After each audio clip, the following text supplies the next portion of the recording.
Entonces, teníamos la tarea de hacer las políticas públicas que son necesarias para conectar con la cadena de valor y los cambios climáticos.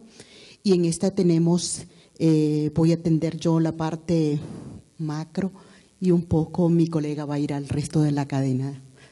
Dentro de las políticas para fomentar la resiliencia y la sostenibilidad de los sistemas agroalimentarios frente al cambio climático, vimos como una política macro que era necesario tener.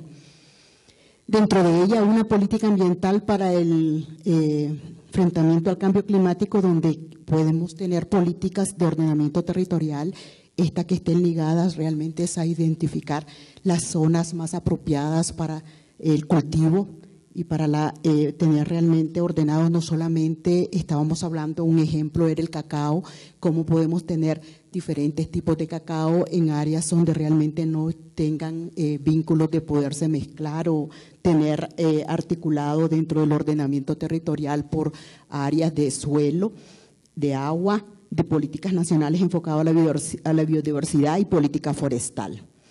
Dentro de esto, miramos que era esencial, ¿verdad?, ver cómo desde los ministerios y del sector público-privado en alianza podría crearse todas estas políticas que realmente no cayeran de arriba hacia abajo, sino más bien de todos los programas y proyectos que se han desarrollado, se pueda realmente optimizar los resultados y llegar a tener estas políticas, ponérselas a los decisores. Entonces, es una construcción que debería de irse desde estos niveles que estamos trabajando. Muy bien. A nivel de las políticas, a nivel más meso y micro, lo que decíamos es que deberíamos articular un conjunto de políticas que promuevan la articulación y gestión de la cadena de valor con un enfoque de cambio climático.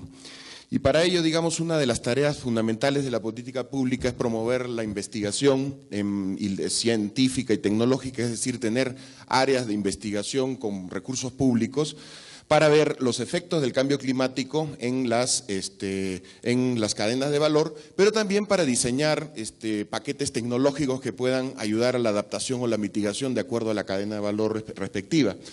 Segundo, proponer algunas políticas de incentivos de carácter fiscal, tributario, crediticio, que ayuden de alguna manera a incentivar a los productores, a las cooperativas o a las empresas, digamos, que están en estas cadenas de valor en cualquiera de los eslabones, a que utilicen también criterios de cambio climático, de adaptación de mitigación, si es que reciben, por ejemplo, una reducción del impuesto a la renta o reciben créditos a tasas de interés preferenciales, por ejemplo. Otra de las políticas que veíamos que era muy importante, además de los incentivos que son más generales, es una política de asociatividad. Generalmente en todos los ejemplos que hemos visto, las políticas, las intervenciones, parten del supuesto de que hay un nivel de asociatividad, cooperativas, asociaciones, gremios empresariales, gremios de los productores, ¿no es cierto? Y este es el vehículo más importante para que la política pública pueda expandirse. En otras palabras, la política asociativa y el fortalecimiento de cooperativas y asociaciones es la correa de transmisión de una política pública de cambio climático en cadenas de valor, porque es evidente que hay una cantidad muy grande de productores individuales y asociados a los que difícilmente se puede llegar si no es a través de las asociaciones y las organizaciones.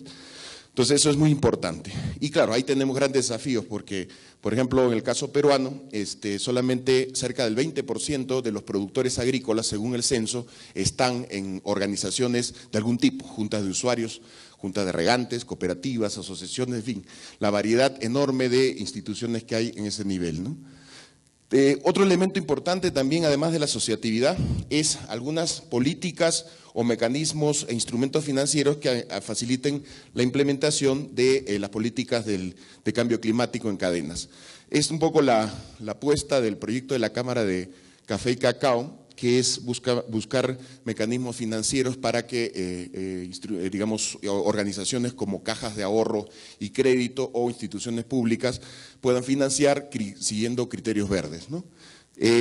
Además de eso, digamos, buscamos el fortalecimiento de la red de los servicios. Justamente los servicios no son que se han mencionado en en el grupo anterior, no pueden ser sueltos, no pueden ser, digamos, servicios públicos o privados desarticulados, sino que lo que buscamos es que también desde la política pública se pueda fortalecer las capacidades de consultores, de formadores, de científicos, de técnicos, de extensionistas que ayuden al desarrollo, pero con un enfoque nuevo, ¿no? O sea, como decía la compañera, el tema del cacao y el cambio climático, es evidente que los técnicos no tienen todos los mismos parámetros, ¿no? En el Perú sucede una cosa tremenda, ¿no? O sea, hay zonas donde hay cacaos silvestres y nativos que son parte de la biodiversidad y que están siendo sustituidas por el CCN 51. ¿Por qué? ¿Quiénes son los promotores? Justamente los extensionistas, no por maldad, sino por falta de conocimiento y por